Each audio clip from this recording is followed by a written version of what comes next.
Hello everyone, my name is Megan Keating. I am the physician assistant for the Female Athlete Program at Boston Children's Hospital. I'm going to be talking to you a bit today about our new pilot Female Athlete Clinic at UMASS. When we first decided to make this Female Athlete Clinic at UMass Lowell, it was because we kept seeing the same injuries in female athletes over and over. The objective of our clinic was to determine athletes that were at high risk of developing female athlete triad, a common problem that we saw among female athletes, and to intervene before career-altering injuries occurred.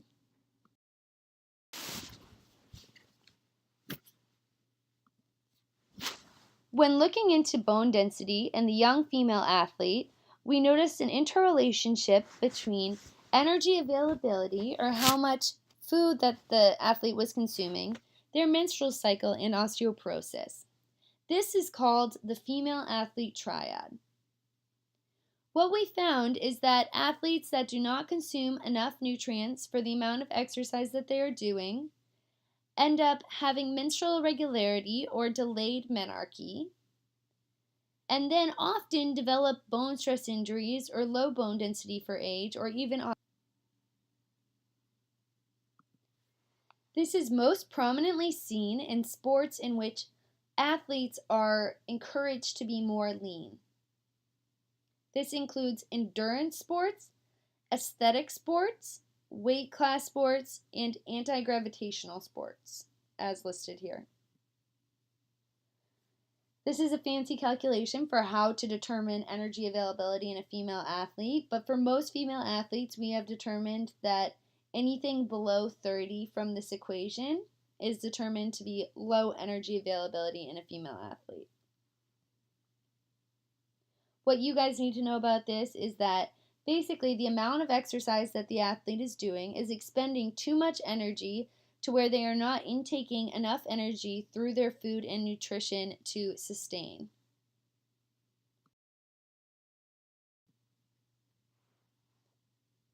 Because these athletes are not getting enough nutrients in through their diet, they become energy restricted. When an athlete is energy restricted, the body goes into a saving state where it's trying to hold on to all of the energy that it has. This often results in menstrual dysfunction. So a normal athlete would have what we call eumenorrhea. So they would have normal menstrual cycles at intervals near the median for young adult women, which is 28 days plus or minus 7 days. So anything in that range we consider normal.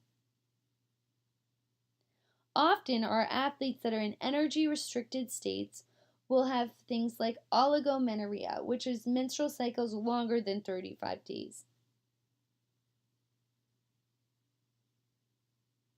They also have things such as luteal suppression or anovulation, or even amenorrhea. So amenorrhea is defined by no menstrual cycles for greater than 90 days. Many of our athletes will think that this is a normal occurrence for a female athlete.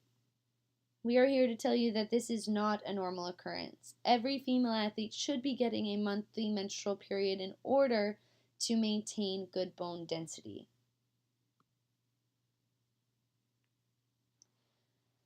When we have a negative energy balance, so an energy restricted state, we have a disruption of the hypothalamic pituitary ovarian axis, which is basically the hormonal axis that controls your menstrual period. So that's why you get the menstrual irregularity that you do with female athlete triad. You see the low energy availability come first, followed by a low estrogen, and then that leads to a low bone mineral density. Menstrual function and bone health are not the only two things that are affected by having low energy availability, or what we call relative energy deficiency in sport. You can also have consequences to your endocrine systems, your metabolic systems, your hematological symptoms, your growth and development, your psychological system, your cardiovascular system, your gastrointestinal system, and your immunological system.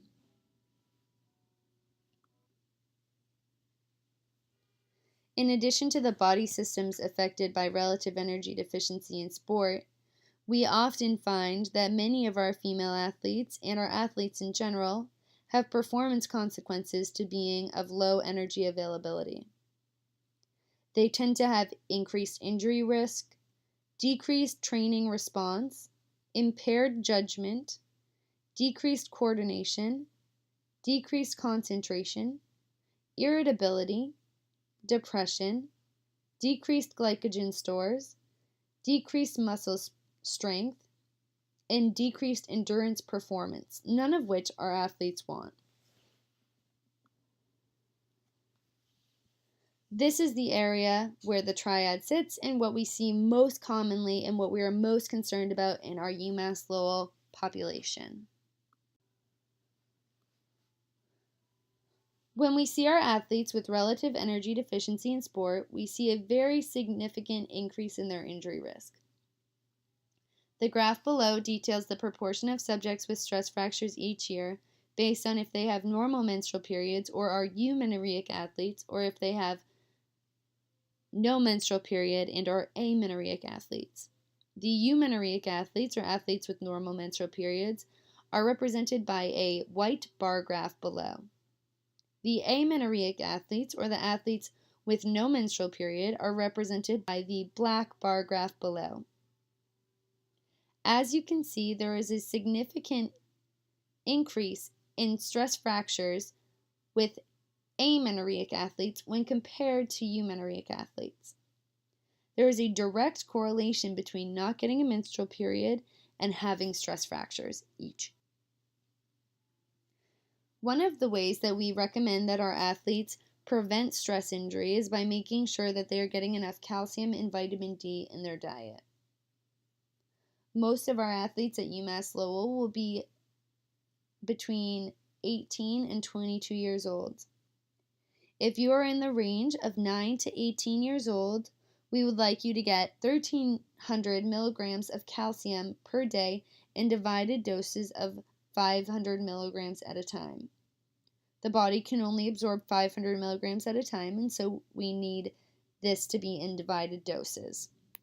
The vitamin D recommendation would be 600 international units. For our athletes that are greater than 19 years old, we recommend that they get 1,000 milligrams of calcium per day, also in divided doses. This is very helpful in either preventing stress injuries or healing stress injuries, and is good for all of our athletes to follow. The reason why we are surveying our UMass Lowell students is because we want to know who is at a high risk of developing injury before they sustain an injury that may alter the course of their college athletic career. We may consider doing a bone health evaluation in our student athletes that have had 2 or more long bone fractures by the age of 10, which we would have to go back into your history for that, or 3 or more long bone fractures by the age of 19, or a vertebral compression fracture. So when we're asking about the bone stress injuries that you have sustained previously, we are asking because we want to know if you're at high risk of developing more stress injuries in the future. We also ask other questions about your menstrual function and your eating habits because we want to know if you are at a high risk of developing female athlete triad. This would also put you at a very high risk of developing a bony injury.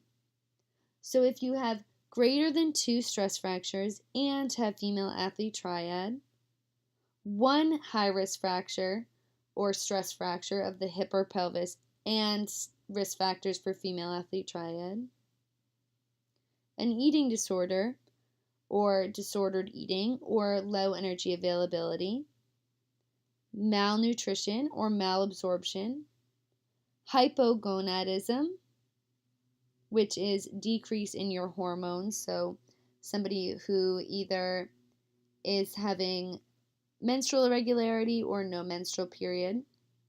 You've been exposed to lots of steroids for things like asthma or other ailments that have been treated with steroids before, or hyperparathyroidism, we may consider doing a bone health workup on you as well. That's why we ask a lot of the questions that we do in the survey. The way that the UMass Lowell Female Athlete Clinic works is that all of our female athletes answer a survey of questions based on injury risk. Those athletes that are found to be high risk of developing female athlete triad or other injury will be flagged for a meeting at the training room. During that meeting, we will have a conversation based on your health history.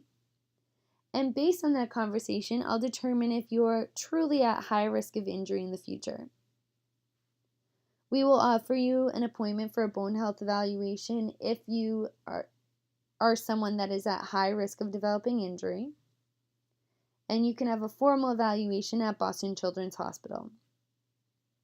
All of your survey answers are confidential and HIPAA compliant. The only focus of this survey is to decrease injury risk in the UMass Lowell female athlete population. Thank you so much for your time and for listening to this slideshow. We have our Female Athlete Conference in 2019 in June and would love to see all of you there. Thank you.